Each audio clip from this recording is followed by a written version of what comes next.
Hi, Sherryman Recap here. Before we start, warning. Spoilers ahead. Today, I'm gonna explain a French science fiction movie called How I Became a Superhero. The movie starts by showing a policeman named Moreau.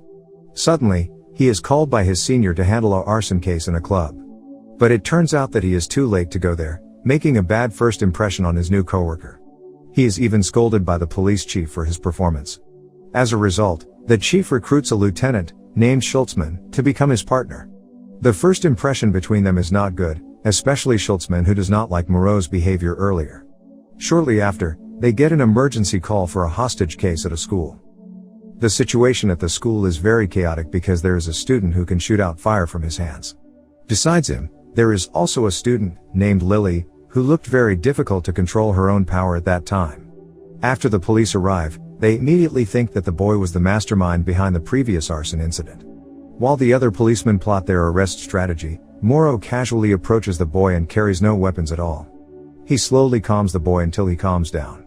With the opportunity, Moreau and other police officers arrest the boy quickly. From that incident, the police find two strange objects that are suspicious.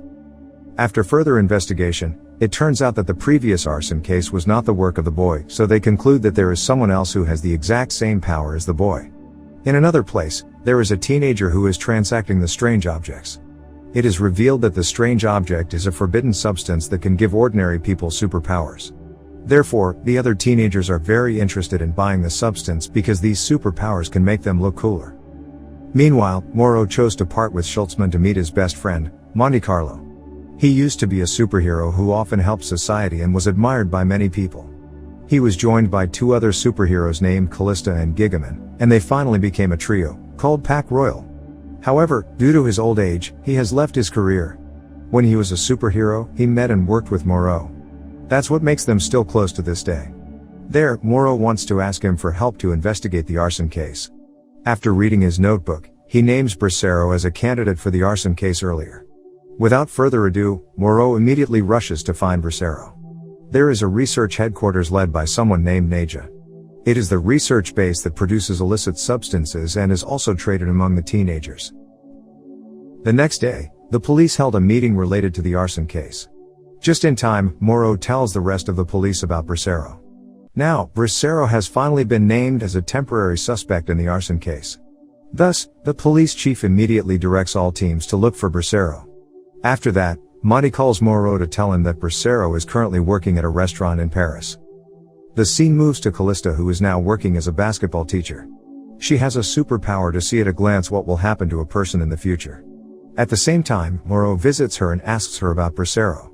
Unexpectedly, it turns out that she knows Bracero quite well. Moreau then asks for her help to find Bracero, but unfortunately she refuses. He still doesn't give up and continues his investigation with Schultzman. Later, they go to the hospital where the arson victims are being treated. The doctor tells them that one person has already died.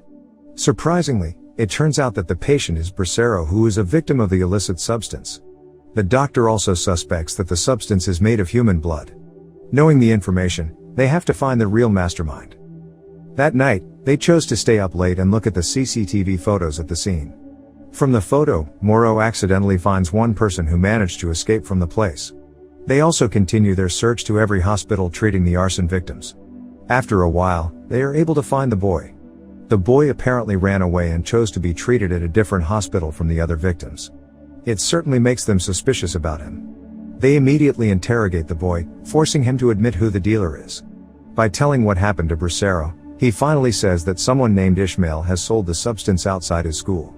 Sure enough, he is one of Naja's subordinates, but on the other hand he turns out to be secretly carrying some substances and disappears from Naja's base.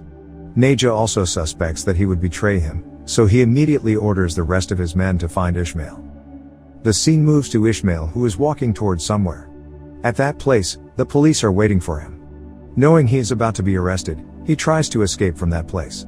Moreau and Schultzman quickly chase after him. With good cooperation, they manage to catch him in a store. After that, he is directly interrogated by Moreau and his team, but he chooses to remain silent. The police are getting confused. On the other hand, Moreau gets information from Monty about a man named Eclipso who has a superpower to make others blind instantly. They suspect that maybe that person has something to do with their case. A few moments later, Eclipso attacks the police station. He is assisted by some of Naja's men so that they can free Ishmael. Some police officers experience temporary blindness. Moro also meets Schultzman, who is also blinded, causing her to fall down. It is revealed that Moro has a superpower to move or lift objects with his hands, which is also known as telekinesis. He uses his superpower urgently to save Schultzman. Meanwhile, Ishmael is immediately taken away by Naja's men. At his base, Naja wants to kill him with his own hands, but before that, he tells Naja that he saw a policeman who has superpower.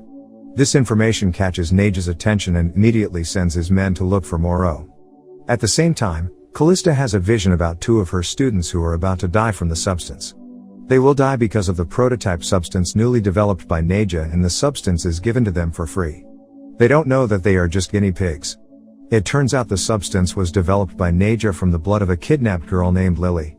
She is the daughter of Gigaman, and the superpower that is in her body is none other than the descendants of his deceased father. Moro, who knows this, is very angry and immediately investigates the kidnapping. Unfortunately, in the middle of his investigation, he is kidnapped and drugged by some of Naja's men. Luckily, in his unconscious state, he is still able to unleash his superpower, and makes the car damage due to the pressure from his hands. At the right time, Lena and Callista come to save Moro, but as a result of the incident, he is shot 3 times in the chest and suffers serious injuries. And again, he uses his power to remove the bullets, so that the healing process can be done faster. They bring him to Monty's place to be treated. There, Callista has just revealed a fact that Moro is a superhero like Pac Royale, but there was an incident that separates them. Moro, who at that time was still unable to fully control his power, accidentally made a mistake while trying to arrest a criminal. His mistake results in Gigaman's death.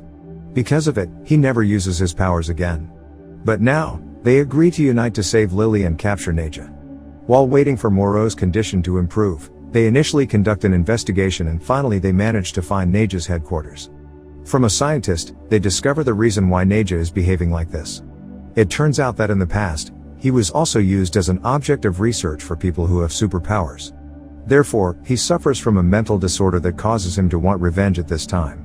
While Moro hasn't recovered, the substance is still there and even used by a group of people to commit theft and murder. In the end, the group decides to attack Naja's headquarters together with the police, of course without Moro. Naja orders his men to bring all the substances he has, and also he brings Lily to escape from that place. Because of these substances, Naja's men also have superpowers. Fortunately, there is a Monty who can teleport instantly. In the meantime, Naja takes Lily through a different path with his men, but suddenly he is blocked by Moro. He makes Naja more challenged so that he inhales more of the substance to make him stronger. When he is caught off guard, Moro manages to get rid of him and tells Schultzman to take Lily to a safer place. He then continues his duel with Naja, who continuously inhales the substance until it makes him uncontrollable. Moro uses the opportunity to take him as far as possible and makes him shattered and explode in the sky. At first, people thought the explosion also killed Moro, but gladly he survived the incident. The film ends happily with the arson case solved and Lily saved. Moro also starts to accept himself as a superhero. Subscribe to watch more videos like this, turn on notifications, and leave a like to help the channel out. Thank you for watching.